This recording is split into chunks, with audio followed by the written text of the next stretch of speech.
ಒಂದು ರಣಹದ್ದು, ಅದು ಒಂದು ಗೂಡಿನಿಂದ ಇನ್ನೊಂದು ಗೂಡು ತಾನೇ ಕಟ್ಕೊಳ್ಬೇಕು, ನಾನು ಸ್ವತಂತ್ರವಾಗಿ ನಾನು ಬದುಕಬೇಕು ಅಂತ ಹೇಳಿ ಬಂತು. ಕಣ್ಣಿಗೆ ಕಾಣ್ತಾ ಇದ್ದಂಥ ಸಾಮ್ರಾಜ್ಯವನ್ನು ನಾನು ಸಾಮ್ರಾಜ್ಯ ರೀತಿಯಲ್ಲಿ ಇರಬೇಕು ಅನ್ನುವಂಥದ್ದನ್ನು ಬಯಸ್ತು. ಅಲ್ಲಿ ಹೆಂಗೊಬ್ಬರಿದ್ದಾರೋ ಅದೇ ರೀತಿಯಾಗಿ ನಾನು ಇರಬೇಕು, ಅದೇ ಶೈಲಿ, ಅದೇ ದಾಟಿ, ಅದೇ ರೀತಿಯಾಗಿ ಪಂಚ ಕಟ್ಕೊಂಡು ನಾನು ಓಡಾಡಬೇಕು, ನನ್ನ ಹಿಂದೆ ಒಂದಿಷ್ಟು ಜನ ಬರಬೇಕು, ನಾನು ಕೂಡ ಒಬ್ಬ ನಾಯಕನಾಗಿ ಮೆರಿಬೇಕು ಅನ್ನುವಂಥ ಆಸೆಯನ್ನು ಇಟ್ಕೊಂಡು ಆ ರಣಹದ್ದು ಬಂದು ಗೂಡು ಕಟ್ಕೊಳ್ತು. ಅದಕ್ಕೆ ಮಾಡಬಾರ್ದನ್ನೆಲ್ಲ ಮಾಡಿ ಆಸ್ತಿಗಳನ್ನೆಲ್ಲ ಮಾಡ್ಕೊಳ್ತು. ಆ ಗೂಡಿನ ಒಳಗಡೆಗೆ ಒಂದಿಷ್ಟು ಹಕ್ಕಿಗಳು ಬಂದು ಕೂತ್ಕೊಳ್ತು. ನಾನು ಬರ್ತೀನಿ ಅಂತೇಳಿ. ಹಾಗೆ ಬಂದು ಕೂತಿರುವಂಥ ಹಕ್ಕಿಗಳು ಒಂದೊಂದೇ ಕಪಟ ಸೂತ್ರಧಾರಿಗಳ ರೀತಿಯಲ್ಲಿ ರಣಹದ್ದುಗಳು ಬೇರೆ ಬೇರೆ ಬೇರೆ ಬೇರೆ ಪ್ರಾಣಿಗಳನ್ನು ಕಿತ್ಕೊಳ್ಳೋಕೆ ಶುರು ಮಾಡಿದ್ರು. ಯಾರು ಇವರಿಗೆ ಆಶ್ರಯನ ಕೊಟ್ಟಿದ್ರೋ ಆ ಆಶ್ರಯ ಕೊಟ್ಟವನನ್ನು ನಂಬಿಕೊಂಡು ಬೇಕಾದ ರೀತಿಯಲ್ಲಿ ವರ್ತಿಸೋಕೆ ಶುರು ಮಾಡಿದಂಥ ಈ ರಣಹದ್ದುಗಳು ಆ ಆಸರೆ ಯಾರಿಂದ ಪಡ್ಕೊಂಡಿದ್ರೋ ಅವರನ್ನೇ ಕುಕ್ಕಕ್ಕೆ ಶುರು ಮಾಡಿದ್ರು. ಈಗೆಲ್ಲ ರಣಹದ್ದುಗಳು ಒಂದೊಂದು ದಿಕ್ಕಾಪಾಲಾಗಿ ಹಾಕಿಕೊಟ್ಟಿದ್ದಾರೆ ಅಲ್ವಾ. ನಾನು ಒಂದು ಸಾಮ್ರಾಜ್ಯ ಕಟ್ಟಬೇಕು ಅಂತ ಎಲ್ಲರೂ ಕೂಡ ಆಚೆ ಹೋದರು. ಬಟ್ ಸುಳ್ಳಿನ ಸರಮಾಲೆಯನ್ನು ಕಟ್ಟಿದಂಥವೆಲ್ಲವೂ ಕೂಡ ಆಚೆ ಬಂದ ನಂತರ ಈಗ ಪರಿಸ್ಥಿತಿ ಏನಾಗಿದೆ? SITಯ ಮುಂದೆ ವಿಲ ವಿಲ ವಿಲ ವಿಲ ಒದ್ದಾಡೋ ಹಾಗಾಗಿದೆ. ಹೇಗಿದೆ ಈ ಹಕ್ಕಿಗೂಡಿನ ಕಥೆ? ಇಲ್ಲಿದೆ ನೋಡಿ. ಷಡ್ಯಂತ್ರ, ಗ್ಯಾಂಗ್ ಬಂಡವಾಳ ಬಟಾಬಯಲು, ಬುರುಡೆಕೋರರ ಬುಡಕ್ಕೆ ಬಿತ್ತು ಬಿಸಿ ನೀರು. ಇಡೀ ದೇಶದ ಗಮನ ಸೆಳೆದಿದ್ದ ಧರ್ಮಸ್ಥಳ ಫೈಲ್ಸ್ ಇದೀಗ ಬುರುಡೆ ಫೈಲ್ಸ್ ಆಗಿ ಬದಲಾಗಿದೆ. ಬುರುಡೆ ಬಿಟ್ಟ ಗ್ಯಾಂಗ್ನ ಬಂಡವಾಳ ಬಟಾಬಯಲಾಗಿದೆ. ಬುರುಡೆಕೋರರ ಹಕ್ಕಿಗೂಡು ಹರಿದು ಹೋಗಿ ಒಂದೇ ಕ್ಷಣದಲ್ಲಿ ಚಲ್ಲಾಪಿಲ್ಲಿಯಾಗಿದೆ. ನಿಗೂಢ ಶವಗಳ ಹೂತಿಟ್ಟ ಪ್ರಕರಣದಲ್ಲಿ ಬುರುಡೆ ಗ್ಯಾಂಗ್ನ ಷಡ್ಯಂತ್ರ ಬಹಿರಂಗವಾಗಿದ್ದೇ ತಡ SIT ಇನ್ವೆಸ್ಟಿಗೇಷನ್ ತೀವ್ರ ಸ್ವರೂಪ ಪಡೆದುಕೊಂಡಿದೆ. ನಾನಾ ಆಯಾಮದಲ್ಲಿ SIT ಅಧಿಕಾರಿಗಳು ತನಿಖೆಯನ್ನ ಚುರುಕುಗೊಳಿಸಿದ್ದಾರೆ. ಸುಳ್ಳಿನ ಅರಮನೆಯನ್ನ ಕಟ್ಟಿ ಧರ್ಮಸ್ಥಳದ ಕ್ಷೇತ್ರಕ್ಕೆ ಮಸಿ ಬಳಿಯುವ ಷಡ್ಯಂತ್ರ ಹೂಡಿದವರ ಬುಡದಲ್ಲಿಯೇ ಇದೀಗ ಬಿಸಿ ಕಾವಲಿ ಇದೆ. ಚಿನ್ನನ ಸೂತ್ರಧಾರಿಗಳಿಗೆ SIT ಗಾಳ. ಬುರುಡೆ ಗ್ಯಾಂಗ್ ಬುಡ ಇದೀಗ ಪುಕ. ಚಿನ್ನಯ್ಯನ ಬಂಧನದ ಬಳಿಕ ಪಿತೂರಿಕೋರರ ಸುಳ್ಳಿನ ಮಹಲ್ ಪತನಗೊಂಡಿದ್ದೇ ತಡ ಸೂತ್ರಧಾರಿಗಳಿಗೆ SIT ಗಾಳ ಹಾಕಿದೆ. ಮುಸುಕುಧಾರಿ ಚೆನ್ನ ಸಂಚಿನ ಒಂದೊಂದೇ ರಹಸ್ಯವನ್ನ SIT ಮುಂದೆ ಹೇಳಿದ್ದು ಬುರುಡೆ ಫೈಲ್ಸ್ನ ಮತ್ತೊಂದು ಕೋನದ ಕಥೆಗಳು ಅನಾವರಣಗೊಳ್ತಿದೆ. ಹಾಗಾಗಿ ಇದೀಗ ಬುರುಡೆ ಗ್ಯಾಂಗಿಗೆ ಪುಕ ಶುರುವಾಗಿದೆ. ಸುಳ್ಳಿನ ಸರದಾರ ಯೂಟ್ಯೂಬರ್ ಸಮೀರ್ಗೆ ತಪ್ಪದ ಸಂಕಷ್ಟ. ಮೊನ್ನೆ 4.5 ತಾಸು, ನಿನ್ನೆ 9.5 ತಾಸು ಗ್ರಿಲ್. ಜನರಿಗೆ ಮಂಕುಬೂದಿ ಎರಚಿದವನು ಅರೆಸ್ಟ್ ಆಗ್ತಾನ.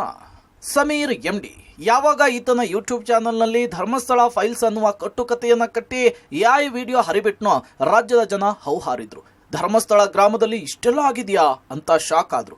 ಆ ರೀತಿ ಈತ ಕಥೆಯನ್ನ, ಚಿತ್ರಕಥೆಯನ್ನ ನಿರೂಪಣೆ ಮೂಲಕ ಜನರನ್ನ ನಂಬಿಸಿ ಮಂಕುಬೂದಿ ಎರಚಿದ್ದ. ಯಾವಾಗ ಚೆನ್ನ ಅರೆಸ್ಟ್ ಆದ್ನೋ ಸಮೀರನ ಸುಳ್ಳಿನ ಸರಮಾಲೆ ಹರಿದು ಹೋಯ್ತು. ಕಳೆದ 2 ದಿನಗಳಿಂದ ಪೊಲೀಸರು ಗ್ರಿಲ್ ಮಾಡ್ತಿದ್ದಾರೆ. ಪ್ರಶ್ನೆಗಳ ಮೇಲೆ ಪ್ರಶ್ನೆಗಳನ್ನ ಕೇಳಿ ರಹಸ್ಯವನ್ನ ಬಯಲಿಗೆಳೆತಿದ್ದಾರೆ. ವಿಚಾರಣೆಯಲ್ಲಿ ಪ್ರತಿಯೊಂದು ಪ್ರಶ್ನೆಗೂ ಕೂಡ ತಡವರಿಸ್ತಿದ್ದಾನಂತೆ ಸಮೀರ್. ಇಡೀ ರಾಜ್ಯವೇ ಹವಾರುವಂತ ರೀತಿಯಲ್ಲಿ AI ವಿಡಿಯೋ ಮಾಡಿದ್ದಂತ ಸಮೀರ್ ಇದೇ ನಿಜ ಅನ್ನುವಂತ ರೀತಿಯಲ್ಲಿ ಬಿಂಬಿಸಿದ್ದ. ಆದ್ರೆ ಯಾವಾಗ ಮಾಸ್ಕ್ ಮ್ಯಾನ್ ಸಂಪೂರ್ಣವಾಗಿ ಬಾಯಿ ಬಿಡ್ತಾ ಹೋದ್ನೋ ಆಗ ಸಮೀರ್ನ ಪಾತ್ರ ಕೂಡ ಇದೆ ಅನ್ನೋದು ಕೂಡ ಅಲ್ಲಿ ಹೊರಬರ್ತಾ ಹೋಯ್ತು. ಹಾಗಾಗಿ ಕಳೆದ 2 ದಿನಗಳಿಂದ ಪೊಲೀಸರು ಸಾಕಷ್ಟು ಡ್ರಿಲ್ ಮಾಡೋದಕ್ಕೆ ಏನು ಉತ್ತರ ಕೊಡಬೇಕು ಅನ್ನೋದೇ ಗೊತ್ತಾಗದೆ ಸಮೀರ್ ಕೂಡ ತಡಬಡಾಯಿಸುವಂತ ಪರಿಸ್ಥಿತಿ ನಿರ್ಮಾಣ ಆಗಿದೆ ಅನ್ನೋ ಮಾಹಿತಿ ಕೂಡ ಬರ್ತಾ ಇದೆ. AI ಮೂಲಕ ಕಥೆಯನ್ನ ಕಟ್ಟಿ ವಿಡಿಯೋ ಮಾಡಿದ ಯೂಟ್ಯೂಬರ್ ನಿನ್ನೆ ಮೊನ್ನೆ ವಿಚಾರಣೆಯಲ್ಲಿ ಅಧಿಕಾರಿಗಳು ಹಾಕಿದ ಪ್ರಶ್ನೆಗಳಿಗೆ ತಬ್ಬಿಬ್ಬಾಗಿದ್ದಾನೆ. AI ತಂತ್ರಜ್ಞಾನ ಬಳಸಿ ವಿಡಿಯೋ ಮಾಡಿದಷ್ಟು ಸುಲಭವಾಗಿ SIT ಪ್ರಶ್ನೆಗಳಿಗೆ ಉತ್ತರಿಸೋದಕ್ಕೆ ಆತನಿಂದಾಗಿಲ್ಲ. ಬೆಳ್ತಂಗಡಿ ಪೊಲೀಸ್ ಠಾಣೆಯಲ್ಲಿ ಕಳೆದ 2 ದಿನಗಳಲ್ಲಿ ಒಟ್ಟು 14 ಗಂಟೆಗಳ ಕಾಲ ತೀವ್ರ ವಿಚಾರಣೆಗೊಳಗಾಗಿರುವ ಸಮೀರ್ಗೆ ಸಂಕಷ್ಟ ತಪ್ಪಿದ್ದಲ್ಲ. ಸಮೀರ್ ವಶಕ್ಕೆ ಪಡೆಯೋದಕ್ಕೆ ಪೊಲೀಸರು ಸಿದ್ಧತೆ ಮಾಡಿಕೊಂಡಿದ್ದಾರೆ. ತನಿಖೆಗೆ ಸಹಕಾರ ಸಿಗ್ತಿಲ್ಲ, ಆತನ ಉತ್ತರ ತೃಪ್ತಿದಾಯಕವಾಗಿಲ್ಲ ಅಂಥೇಳಿ ಕೋರ್ಟ್ನ ಮೆಟ್ಟಿಲೇರೋದಕ್ಕೆ ರೆಡಿಯಾಗಿದ್ದಾರೆ. ಬೆಳ್ತಂಗಡಿ ಪೊಲೀಸರಿಗೆ ಸಮೀರ್ ಟೆಕ್ನಿಕಲ್ ಪಾಠ. ಯೂಟ್ಯೂಬ್ ಆದಾಯದ ಮೂಲಕ ದಕ್ಕಿದ ಖಾಕಿ. ವಿಚಾರಣೆಯ ವೇಳೆ ಸಮೀರ್ ಪೊಲೀಸರಿಗೇನೆ ಟೆಕ್ನಿಕಲ್ ಪಾಠ ಮಾಡಿದಾನಂತೆ. AI ವಿಡಿಯೋ ಹೇಗೆ ಮಾಡಿದೆ ಅನ್ನೋದನ್ನ ಡಿಸ್ಕ್ಲೈಮರ್ನಲ್ಲಿ ಹಾಕಿದ್ದೇನೆ, ಅದನ್ನ ನೋಡಿಲ್ವಾ? ಡಿಸ್ಕ್ಲೈಮರ್ ಅಂದ್ರೆ ಏನು ಅಂತ ಹೇಳಿ ಗೊತ್ತಾ ಸಾರ್ ಅಂತ ಹೇಳಿ ಮರುಪ್ರಶ್ನೆ ಹಾಕಿದಾನಂತೆ. ಯೂಟ್ಯೂಬ್ನಲ್ಲಿ ಧರ್ಮಸ್ಥಳ ವಿರುದ್ಧ ಎಷ್ಟು ಜನ ಕಮೆಂಟ್ ಮಾಡಿದ್ದಾರೆ, ಅವರೆಲ್ಲರ ಮೇಲೂ ಕೂಡ ಕೇಸನ್ನ ಹಾಕಿದ್ದೀರಾ? ಅವರನ್ನು ವಿಚಾರಣೆ ಮಾಡಿದ್ದೀರಾ? ಅವರ ವಿರುದ್ಧ ಇಲ್ಲದ ಕ್ರಮ ನನ್ನ ವಿರುದ್ಧ ಯಾಕೆ ಅಂತ ಪ್ರಶ್ನೆ ಮಾಡಿದಾನೆ. ಈ ನಡುವೆ ಪೊಲೀಸರು ಸಮೀರ್ನ ಆದಾಯ ಮೂಲವನ್ನ ಕೆದಕಿದ್ದಾರೆ. ಕಳೆದ 3 ತಿಂಗಳ ಬ್ಯಾಂಕ್ ವಿವರ, ಯೂಟ್ಯೂಬ್ ಖಾತೆಯ ದಾಖಲೆ, ವಿಡಿಯೋ ಅಪ್ಲೋಡ್ ಮಾಡಿದ ಲ್ಯಾಪ್ಟಾಪ್ ಮತ್ತು ಮೊಬೈಲ್ನೊಂದಿಗೆ ಮತ್ತೊಮ್ಮೆ ವಿಚಾರಣೆಗೆ ಹಾಜರಾಗುವಂತೆ ಸೂಚಿಸಿದ್ದಾರಂತೆ. ದಾಖಲೆಗಳನ್ನು ಸಿದ್ಧಪಡಿಸಿಕೊಳ್ಳುವುದಕ್ಕೆ ಸಮೀರ್ ಕಾಲಾವಕಾಶ ಕೇಳಿದ್ದಾನೆ ಅನ್ನೋದು ಗೊತ್ತಾಗಿದೆ. ಪೊಲೀಸರು ಮತ್ತೊಮ್ಮೆ ನೋಟಿಸ್ ಅನ್ನ ಜಾರಿಗೊಳಿಸಲಿದ್ದಾರೆ. ಯೂಟ್ಯೂಬರ್ ಸಮೀರ್ನನ್ನ ಪೊಲೀಸರು ಬಹಳಷ್ಟು ದೊಡ್ಡ ಮಟ್ಟದಲ್ಲಿ ವಿಚಾರಣೆ ನಡೆಸಿದ್ದಾರೆ. ಸಾಕಷ್ಟು ಸಮಯಗಳ ಕಾಲ ಆತನನ್ನ ಗ್ರಿಲ್ ಮಾಡಿದ್ದಾರೆ. ಈ ಸಂದರ್ಭದಲ್ಲಿ ಸಾಕಷ್ಟು ವಿಚಾರಗಳು ಪೊಲೀಸರಿಗೆ ಆತನಿಂದ ಬಹಿರಂಗಗೊಂಡಿರುವಂಥದ್ದು. ಅದರ ಜೊತೆಗೆ ಆತನು ಪೊಲೀಸರಿಗೆ ಕೆಲವೊಂದು ಟೆಕ್ನಿಕಲ್ ಪಾಯಿಂಟ್ಗಳನ್ನು ಕೇಳಿರುವಂಥದ್ದು. ಈ ಒಂದು ಯೂಟ್ಯೂಬ್ನ AI ಚಿತ್ರೀ ಮಾಡುವಂಥ ಸಂದರ್ಭದಲ್ಲಿ ಏನೆಲ್ಲ ಮಾಡಿದ್ದೇನೆ ಅನ್ನುವಂಥದ್ದನ್ನು ಹೇಳ್ಕೊಂಡಿದ್ದೇನೆ. ಅದರ ಜೊತೆಗೆ ಈ ವಿಡಿಯೋವನ್ನು ನೋಡಿದಂಥ ಸಾಕಷ್ಟು ಜನರು ಕಮೆಂಟ್ ಮಾಡಿದ್ದಾರೆ. ಅಂಥವರ ಮೇಲೆ ಯಾವ ಕ್ರಮವನ್ನು ಕೈಗೊಂಡಿದ್ದೀರಿ, ಅಂಥವರಿಗೆ ಕ್ರಮ ಕೈಗೊಳ್ಳದೆ ನನಗೆ ಯಾವ ರೀತಿಯಾದಂಥ ಕ್ರಮವನ್ನು ಕೈಗೊಳ್ಳುತ್ತೀರಿ ಅನ್ನುವಂಥ ಪ್ರಶ್ನೆಗಳನ್ನು ಮಾಡಿದ್ದಾರೆ. ಈ ನಡುವೆ ಪೊಲೀಸರು ಆತನ ಆದಾಯದ ಮೂಲವನ್ನು ಕೆದಕಿದ್ದಾರೆ. ಕಳೆದ 3 ತಿಂಗಳಿಂದ ಆತನಿಗೆ ಬಂದಿರುವಂಥ ಟ್ರಾನ್ಸಾಕ್ಷನ್ನ ಬಗ್ಗೆನೂ ಗಮನ ಹರಿಸಿದ್ದಾರೆ. ಜೊತೆಗೆ ಯೂಟ್ಯೂಬ್ನಿಂದ ಏನಾದರೂ ಬಂದಿದೆಯಾ ಅನ್ನುವಂಥದ್ರ ಬಗ್ಗೆನೂ ಸಾಕಷ್ಟು ರೀತಿಯಾದಂಥ ವಿಚಾರಣೆಯನ್ನು ಮಾಡಿದ್ದಾರೆ. ಜೊತೆಗೆ ಮುಂದಿನ ದಿನಗಳಲ್ಲಿ ಮತ್ತೊಮ್ಮೆ ವಿಚಾರಣೆಗೆ ಹಾಜರಾಗಬೇಕು. ಆ ಸಂದರ್ಭದಲ್ಲಿ ನೀನು ಬಳಕೆ ಮಾಡಿರುವಂಥ ಆ ಲ್ಯಾಪ್ಟಾಪ್ ಆಗಿರ್ಬೋದು, ಮೊಬೈಲ್ ಆಗ್ಬೋದು, ಅದನ್ನು ತರಬೇಕು ಅನ್ನುವಂಥ ಸೂಚನೆಯನ್ನು ಕೊಟ್ಟಿದ್ದಾರೆ. ಈ ನಿಟ್ಟಿನಲ್ಲಿ ಮತ್ತೊಂದು ಬಾರಿ ವಿಚಾರಣೆಗೆ ಹಾಜರಾಗಲಿಕ್ಕೆ ಇರುವಂತಹ ಸಮೀರ್ ಮತ್ತೊಂದಷ್ಟು ದಾಖಲೆಗಳನ್ನು ರೆಡಿ ಮಾಡಲಿಕ್ಕೆ ತನಗೆ ಕಾಲಾವಕಾಶ ಕೊಡಬೇಕು ಅನ್ನುವಂಥದ್ದನ್ನು ಆತ ಕೇಳಿಕೊಂಡಿದ್ದಾನೆ. ಈ ಹಿನ್ನೆಲೆಯಲ್ಲಿ ಮತ್ತೊಂದು ನೋಟಿಸ್ ಅನ್ನು ಜಾರಿ ಮಾಡಿ ಆತನನ್ನ ವಿಚಾರಣೆಗೆ ಹಾಜರಾಗುವಂತೆ SIT ಅಧಿಕಾರಿಗಳು ಸೂಚಿಸಿದ್ದಾರೆ. ಧರ್ಮಸ್ಥಳದಲ್ಲಿ ಬುರುಡೆ ಗ್ಯಾಂಗ್ ಆಟ ಮುಗಿತ. ಗ್ರಾಮಸ್ಥರ ಎಚ್ಚರಿಕೆಯ ಬಳಿಕ ಹೋರಾಟದ ದಿಕ್ಕು ತಪ್ಪಿತ.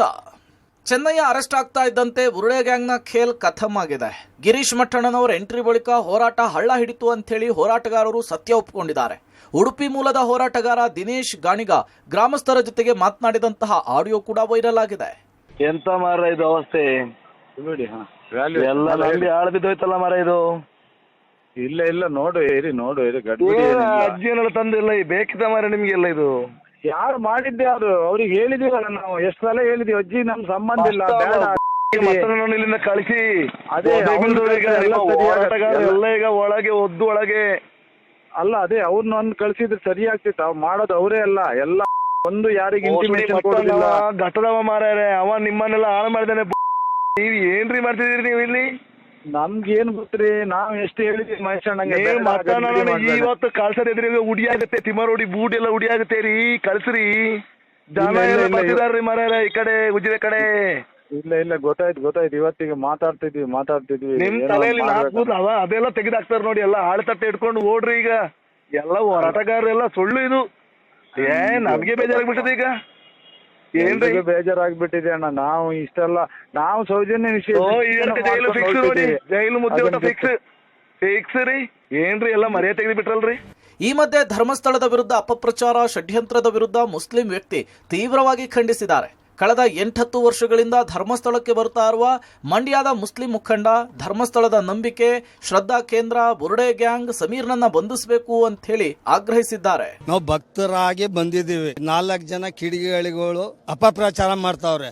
ಅದ್ರ ಬಗ್ಗೆ ನಾವು ಧರ್ಮಸ್ಥಳಕ್ಕೆ ಬಂದು ಮಂಜುನಾಥ ದರ್ಶನ ಮಾಡಿ ಸಮೀರ್ ಆಗ್ಲಿ, ಮಹೇಶ್ ತಿಮ್ರೋಡಿ ಆಗ್ಲಿ, ಆಮೇಲೆ ಗಿರೀಶ್ ಮಠನಕರ್ ಆಗ್ಲಿ, ಇವ್ರಿಗೆಲ್ಲ ಬಂಧಿಸ್ಬೇಕು, ಎಲ್ರಿಗೂ ಬಂಧಿಸ್ಬೇಕು, ನ್ಯಾಯ ಸಿಗ್ಬೇಕು.